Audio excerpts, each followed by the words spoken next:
En la clase de hoy vamos a terminar de ver un poco la teoría que plantea y Luis Althusser con respecto a los aparatos del Estado. Como muy bien ya explicaron ustedes en el tablón del Classroom, él divide los aparatos del Estado en dos, en uno que es represivo, que está integrado por las Fuerzas Armadas, la policía, ¿sí? Y el aparato ideológico del Estado, que estaría conformado más por organizaciones que podríamos decirle que son que en cierta manera están desligadas en algunos casos del Estado, como la iglesia, los medios de comunicación, la escuela, ¿sí? Eh, para Althusser, recordemos esto que también ustedes muy bien mencionaban, es mucho más visible el aparato represor del Estado que el aparato ideológico del Estado. Como adelantábamos, Althusser habla de aparatos, es decir, que hay varios dispositivos que un poco actúan, digamos, en cuanto a la transmisión ideológica. Recordemos algo que no especifiqué en el anterior audio, que Althusser supone lo siguiente: así como se reproducen, dice, como Marx dice que se reproducen las fuerzas productivas a través de la explotación que el burgués le realiza al obrero extrayendo materia prima, plusvalía, y así puede garantizar que se realicen nuevamente otros productos. Bueno, dice, también el capitalismo se reproduce, por eso él va a derivar después en una teoría que le vamos a llamar de la reproducción. Reproduce en ámbitos o en términos ideológicos, ¿sí? Determinados aspectos que le sirven para que el sistema se siga reproduciendo. Si se acuerdan, en ese edificio que hablaba Marx de que está la sociedad, que abajo está la estructura, que la parte de las fuerzas productivas o lo que le llamaríamos la economía, y arriba está la superestructura, ¿sí? O lo que le llamaríamos la política, la filosofía, la educación, la ideología, ¿sí? Para Althusser, esto no solo se reproduce el sistema capitalista no solo reproduce la parte que tiene que ver con la base de esa pirámide, sino que también en la superestructura, en el ámbito ideológico, también hay una reproducción. Esos aparatos, como ya dijimos, pueden identificar a la iglesia, a la escuela, los medios de comunicación, incluso la familia. La familia es parte de ese aparato ideológico. ¿Por qué? Porque obviamente es la familia la que va permitiendo a un sujeto que ingrese dentro de la cultura, ¿sí? Bien, en este punto, o sea, entonces, ¿qué sostiene Althusser? Que estos aparatos ideológicos, ¿sí? Por decirlo de alguna manera y para que se entienda, van formateando las características, la voluntad, los deseos, el posicionamiento de cada una de las clases sociales. Algunos, dice Althusser, este aparato ideológico los prepara para ser líderes, manejar empresas, tener el mando, ¿sí? Mientras que a otros, obviamente a la burguesía, ¿no? Sería en este caso. En el caso de los obreros, estos aparatos ideológicos lo incitan a obedecer, a ser disciplinarios, a no rebelarse, a aceptar las diferencias de clases, a naturalizar, ¿sí? Que las situaciones las situaciones vulnerables en las que le toca vivir están dadas de antemano y que van a ser poco probables que la pueda que modificar. Entonces, un poco ahí vemos cuál es el cómo actúan estos aparatos ideológicos, y la función, en definitiva, es esa, es reproducir, ¿sí?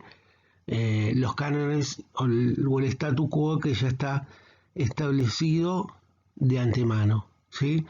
Y que en definitiva esas clases vulnerables, contrahegemónicas, acepten, ¿sí? que es imposible cambiar su situación. Eso es la función que tiene el aparato ideológico. Bueno, Althusser, como dijimos, habla de que esos aparatos ideológicos son varios, ¿sí? Pero que en cada momento de la historia parecería que hay uno que tiene un predominio. Por ejemplo, en la Edad Media, dice Althusser, ¿cuál es el aparato ideológico del Estado por excelencia? Sería la Iglesia, ¿sí? La Iglesia es la que domina o la que va distribuyendo determinados aspectos ideológicos, ¿sí? Que hacen que los ciudadanos de esa época, o los siervos, mejor dicho, ciudadanos, es un término que no es apropiado para la época, los siervos, los señores feudales, los caballeros, los campesinos, todos acepten cuáles son las normas vigentes de ese sistema. Primero, ¿por qué hay un señor feudal o un rey? Porque hay una iglesia que dice que ese señor feudal o ese rey está gobernando en nombre de Dios, legitimiza, por decirlo de alguna manera, el poder de ese sujeto. Por otro, hay una escala social, ¿sí? Una estructura social donde la iglesia sostenía que a algunos Dios los puso para gobernar, a otros los puso para rezar y a otros los puso para trabajar. Entonces el campesino debería aceptar que Dios le dio como misión trabajar. El caballero, el noble, ¿sí? La misión que le da Dios es luchar. Al clero es rezar, ¿sí? Y orar por todos. Y al que está arriba, al señor feudal, al rey, Dios le dio la misión de gobernar, ¿sí? Como ven, si uno vuelve hacia atrás en esa escala, va a ver que el único que trabaja y que sostiene realmente a toda esa estructura es el campesinado, ¿sí? Además, la iglesia tiene un despliegue tan grande en la sociedad medieval que las únicas y las primeras universidades, escuelas, todas estaban en manos de la iglesia. ¿Sí? Por ejemplo, una de las más antiguas de las universidades en Europa, que es la de las Sorbonas de París, fue una universidad que surgió, si mal no me recuerdo, en el siglo XII, y es la universidad que creó la iglesia en París, ¿sí? Entonces, bueno, el aparato ideológico hace que se vayan aceptando esas condiciones que se van fijando. Yo ahí puse una imagen del diablo, porque también lo que hace ese aparato ideológico es hacerme creer que yo tengo que comportarme de determinada manera porque si no voy a tener un castigo. Para que veamos cómo funcionaba este aparato ideológico, no sé si muchos de ustedes saben, la imagen que nosotros tenemos constituida como el diablo, ¿no? Ese diablo que tiene un tridente, la cola, los cuernos. Bueno, esa imagen del diablo surgió a partir del siglo XI, y se va constituyendo en determinados fragmentos de animales, ¿sí? que la gente le temía en el bosque, o de también fragmentos de otros dioses paganos. Por ejemplo, ¿de dónde sale que el diablo tiene un tridente? Porque el tridente era el que usaba Poseidón, ¿sí? Entonces acá se resignifica, ¿sí? Y eso que usaba un dios en el pasado ahora pasa a estar simbólicamente del lado del mal, ¿sí? La cola de los animales a los que se le temía en la Edad Media, sobre todo en el bosque, donde surgían y se reproducían leyendas sobre animales salvajes, ¿sí? Va constituyendo y va dándole forma a eso que nosotros conocemos como el diablo.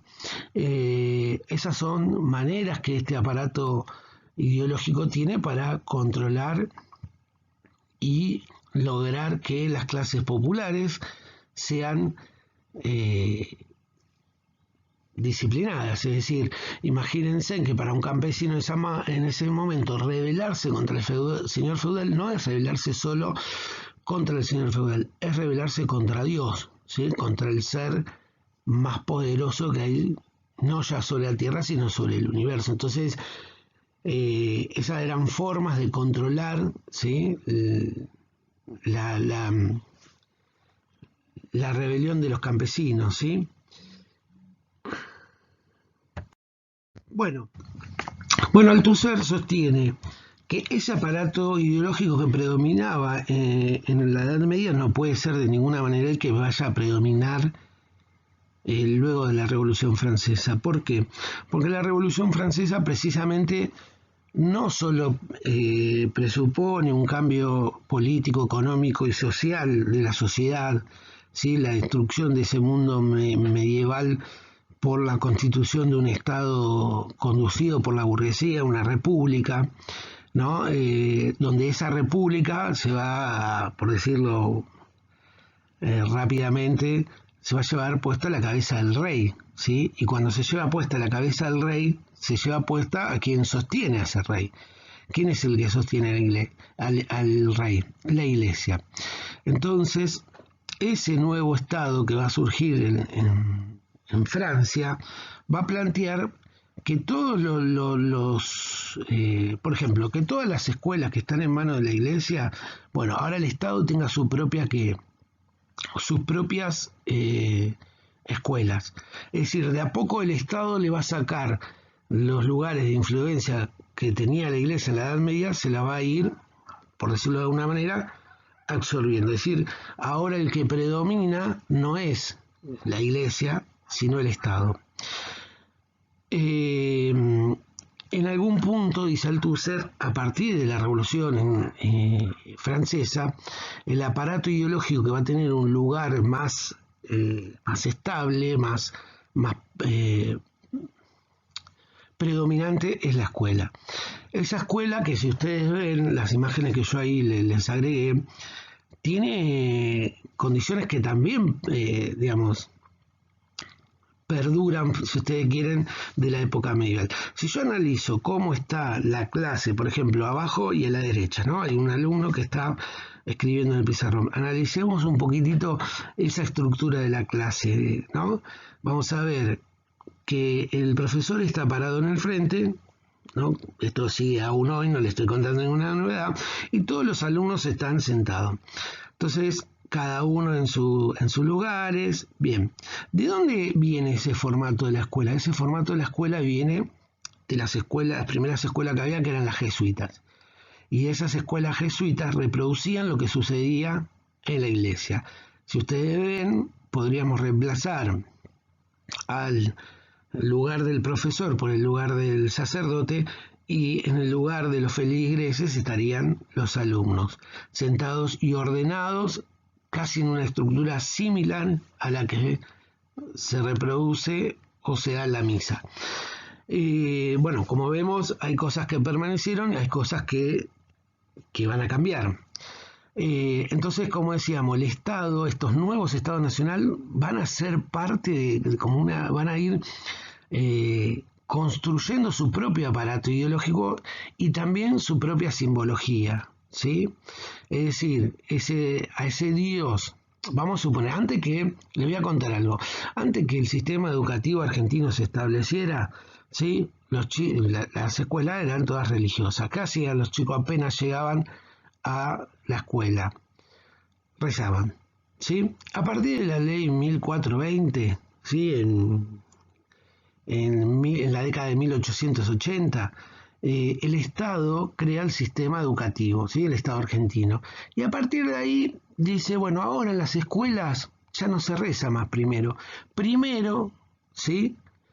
Lo primero que se hacer es hacerle un canto a la bandera, o cantar el himno, o cantar o subir la bandera. Es decir, que como podemos ver, las cuestiones religiosas ya van a ocupar un lugar secundario, porque lo primero lo ocupa el Estado, ¿sí? En cualquier, ustedes los que han pasado por ahí por alguna escuela religiosa lo sabrán, uno llega a esa escuela a la mañana y no reza, primero la bandera, después reza, ¿sí? Ahí se ve cómo el Estado empezó a desplazar, ¿sí?, a la iglesia, y también empieza a construir mitos, por eso cada país tiene su padre de la patria, cada país tiene su gloria, su bandera, su himno, sus leyendas propias, ¿sí? Y algunos hasta tienen carácter de dioses, porque son como intocables. Bueno, porque tiene que ver con este desplazamiento que el Estado le hace a la Iglesia en cuanto a manejar el aparato ideológico. Tal vez desde que Althusser hasta escribió a fines de los 70 y 60 esta teoría que le podemos llamar de la reproducción, eh, bueno, esta teoría es muy importante porque ha dado, independientemente de que si uno la comparte o no, eh, ha dado mucho que hablar, mucho que pensar, ha sacado cosas muy interesantes. Hay un libro de unos autores chilenos que en este momento no recuerdo sus nombres, que eran dos sociólogos que en los 70 escribieron, a partir también de esta teoría de Althusser, un libro que si les interesa es muy lindo, que se llama cómo leer al pato Donald. ¿Qué hacen estos sociólogos? Van explicando cómo a través de las historietas, ¿sí?, Disney va en cierta manera cosificando, ¿sí?, y moldeando las formas de pensar de los niños. Es muy interesante. Bueno, lo que decía era desde el 70 hasta ahora, por ahí hay otros aparatos ideológicos que han empezado a tener mayor protagonismo o que por lo menos vienen a disputarle este lugar central que tenía hace 100 años la escuela, ¿no? No quiero decir que la escuela sea menor, digo que eh, hay otros aparatos que vendrían, entre comillas, a competir. Uno son la explosión que hay a partir de los 70, 80 y ni hablar del 2000 en adelante de los medios de comunicación, sean prensa, radio, televisión, son lo que le llamamos medios masivos de comunicación. Son masivos porque pueden llegar, ¿sí?, a lugares donde solo antes llegaba la escuela y hablar de cosas que solo antes se hablaban en la escuela.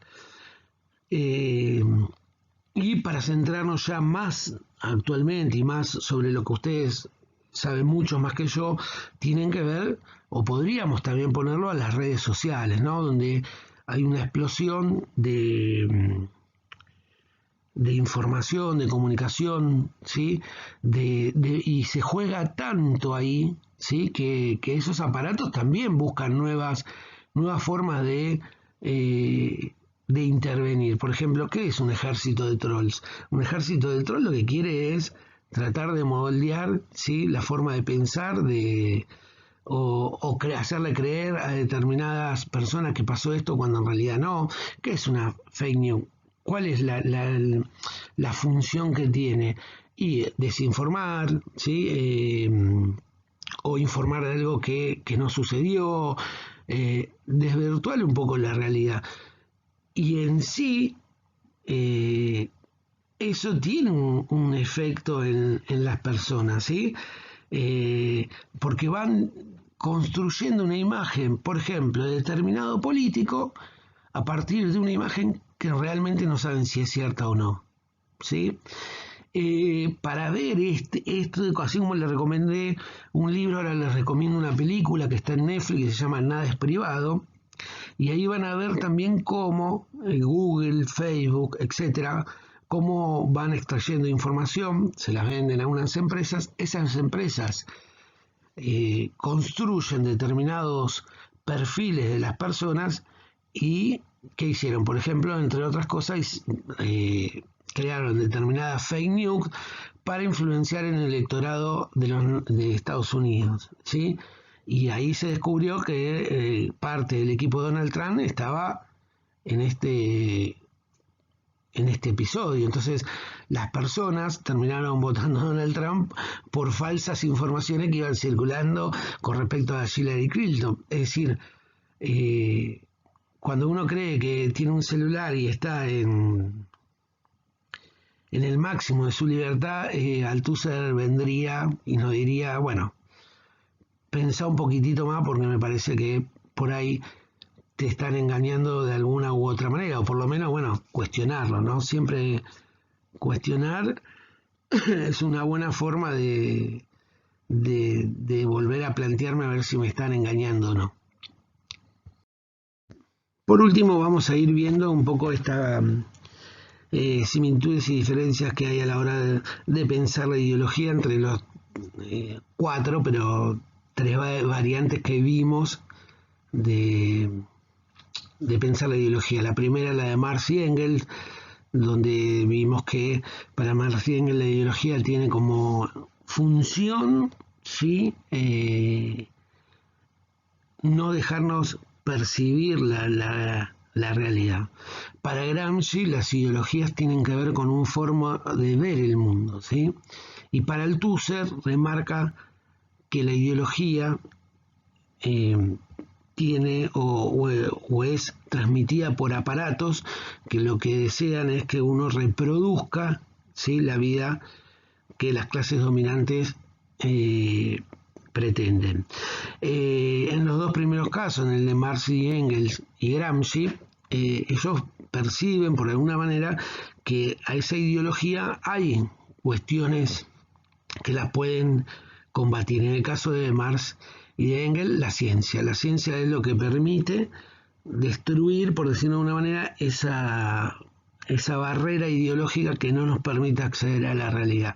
En el caso de Gramsci, son los grupos contrahegemónicos los que luchan y van creando alternativas culturales, sociales, políticas, económicas a la hegemonía. Y entonces, en ambos casos se produce una lucha.